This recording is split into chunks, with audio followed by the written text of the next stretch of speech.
ગુજરાતભરના તાજા અને સચોટ સમાચાર મેળવવા માટે અમારી રાષ્ટ્રીય સમાચાર ચેનલને સબસ્ક્રાઇબ કરો અને બેલ આઇકન પર ક્લિક કરો। 2.41 કરોડથી પણ વધુ રૂપિયાના ઘઉં, ચોખા, ચણાનો જથ્થો લઈ અનાજના ગોડાઉન બંધ કરી ફરાર થઈ ગયેલા આરોપીની 8 વર્ષ બાદ સુરત ક્રાઇમ બ્રાન્ચે ધરપકડ કરી છે। આરોપીએ અનાજની ઠગાઈ રાજસ્થાનમાં કરી હતી અને સુરતમાં તેની ધરપકડ કરવામાં આવી છે।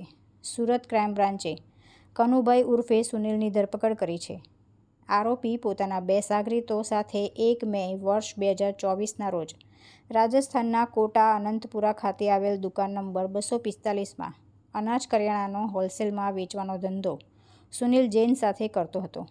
તેઓ અમદાવાદ નવા નરોડા દાસ્તાન ફાર્મ હાઉસ ખાતે અલગ અલગ ફાર્મના નામથી આશરે 14 દુકાનો ભાડે ખોલી હતી। આટલું જ નહીં, અનાજ કરિયાણાનો વેપાર કરતા હોવાનું જણાવી પોતે મોટા વેપારી તરીકેની છાપ ઊભી કરી હતી।